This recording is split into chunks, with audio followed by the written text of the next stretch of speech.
जिस तरह कोयले की खान में काम करने वाले इंसान के कपड़े काले हो जाते हैं, गुलाब के फूलों की खेती करने वाले माली के हाथों में कांटे चुभते, ठीक उसी तरह जैसा कर्म करते हैं वैसा फल हमें भुगतना ही पड़ता है।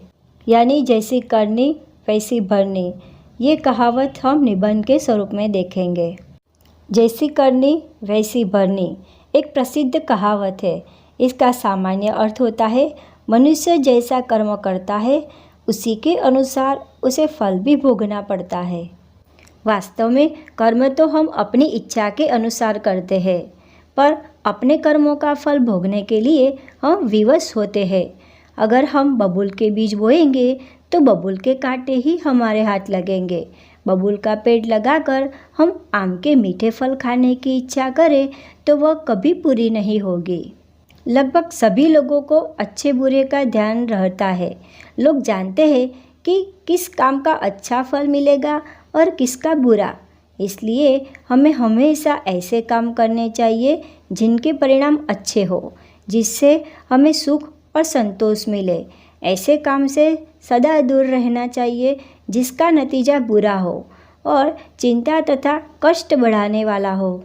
दुर्योधन अच्छी तरह जानता था कि पांडवों के साथ वह जो छल कपट कर रहा है उसका परिणाम बहुत बुरा होगा। गुरुजनों के समझाने बुझाने का भी उस पर कोई असर नहीं हुआ। अंत में उसके दुष्ट कार्यों के फलस्वरूप कौरवों का विध्वंस हुआ ही। प्राचीन भारत की सभ्यता और संस्कृति को भी गहरा आघात पहुंचा। रावण अच्छी तरह जानता था कि सीता जी का अपहरण करके वह बहुत ही अनुचित काम कर रहा है, लेकिन अपनी शक्ति के घमंड में उसने किसी के विरोध या उपदेश का कोई ध्यान नहीं दिया। परिणाम यह हुआ कि सोने की लंका जलकर राख हो गई और विभीषण को छोड़कर रावण और उसके संपूर्ण कुल का विनाश हो गया। जर्मनी के तानाशाह हिटलर ने अपनी इच्छा पूरी करने के लिए बहुत ही अनुचित मार्ग अपनाया। उसने लाखों की संख्या में यहूदियों का संहार करवा डाला।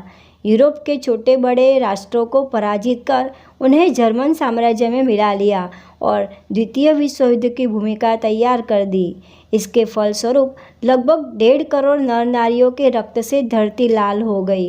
अंत में जर्मनी की घोर पराजय हुई और उसके 2 टुकड़े हो गए। अक्सर लोग अपने अनुचित कार्यों को उचित ठहराने के लिए धर्म का सहारा लेते हैं। संसार के किसी भी धर्म में अनुचित कार्यों का समर्थन नहीं किया गया है, लेकिन अनुचित कार्य करने वाले लोग धार्मिक सिद्धांतों की व्याख्या भी इस प्रकार करते हैं जिससे उनके स्वार्थों की पूर्ति हो। इसका एक उदाहरण अफगानिस्तान के तालिबान शासकों का है। वहाँ शरण लिए हुए ओसामा बिन लादेन के संकेत पर उसके आतंकवादी अनुचरों ने अमेरिका के न्यूयॉर्क नगर में स्थित विश्व व्यापार संगठन की गगनचुंबी इमारत को विस्फोटकों का प्रयोग कर उड़ा दिया।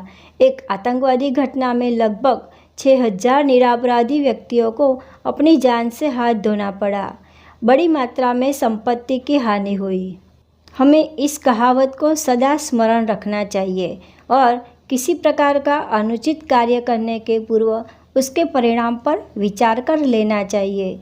जिस प्रकार दीपक स्वयं को जलाकर अपने आसपास के वातावरण को प्रकाशित करता है, उसी प्रकार हमें भी अपने तन मन धन को मानवता की सेवा में लगा देना चाहिए ताकि हमारा जीवन सार्थक हो। अच्छी फसल के लिए तो हमें अच्छे ही बीज बोने होंगे। अच्छे कर्म ही ईश्वर की प्राप्ति का मार्ग है, सफलता की कुंजी है। अतः अच्छे कर्म करो, अच्छा फल पाओ, नहीं तो बोया बीज बबूल का, आम कहाँ से पाओगे, रट करोगे।